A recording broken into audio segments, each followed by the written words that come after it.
Ушул текшерүү рейдтердин жүрүшүндө кандай жыйынтык болду буга чейин? Ушул төрөт үйлөрүн дагы кыдырган элеңиз. Жыйынтык кандай болуп атат да? Эми бул боюнча көпчүлүк деген эл да бирөө оң айтат, бирөө тетир айтат, бирөөлөр ошол комментарийлерде жазып атат. Мунун бардыгы баягы өздөрүн пиар кылуу, башка кылуу депчи. Анан эмне себептен камера менен барышат, мындай эле барып текшерсе болбойбу, элге көрүнүштүн эле амалы болуп атат дегендер да көп да. Биздин деле колубуздан келет мына ушул Кыргыз Республикасынын президентинин тапшырмасы ушундай болгон. Кыргыз Республикасынын президентинин Ош облусундагы ыйгарым укуктуу өкүлүнүн да талабы ошондой болгон. Келип ошол жердеги башкаруу системасындагы, жергиликтүү башкаруу системасындагы коррупциялык иштерди жоюу. Биз ошонун үстүндө иштеп атабыз.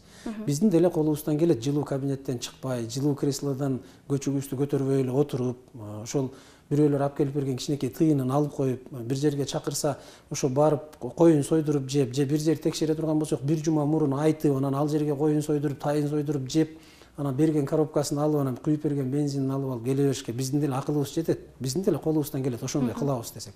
Бирок биздин тилегибиз Ош облусунун аймагындагы ушул 30 жылдан бери чирип калган мамлекеттик системаны, анын ичиндеги коррупциялык элементтердин бүт бардыгын жок кылуу. Албетте биз бүгүн көпчүлүккө деп айтсак туура эмес болуп калат го. Бул ошо жана жеп ичкичтерге, коррупционерлерге тамагына сайылган кылкан болуп атабыз.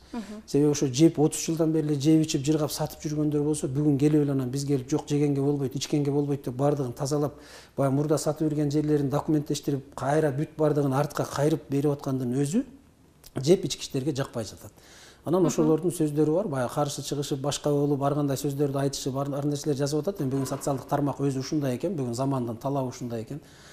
Бирок биз ачыгын айтып коюшубуз керек, ушул коррупционерлерге, жеп ичкичтерге, дагы эле ошол оюнан кете албай жаткан жергиликтүү бийлик башчыларына, айыл өкмөттөргө, мына айыл башчыларына, башка мамлекеттик мекемелердин жетекчилеринин бардыгына бирөөгө жагабы, жакпайбы, бул президенттин тапшырмасы, коюлган тапшырмасы бар.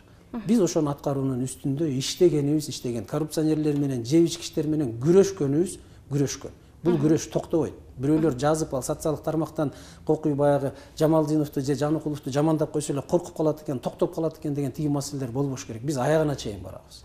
Рахмат.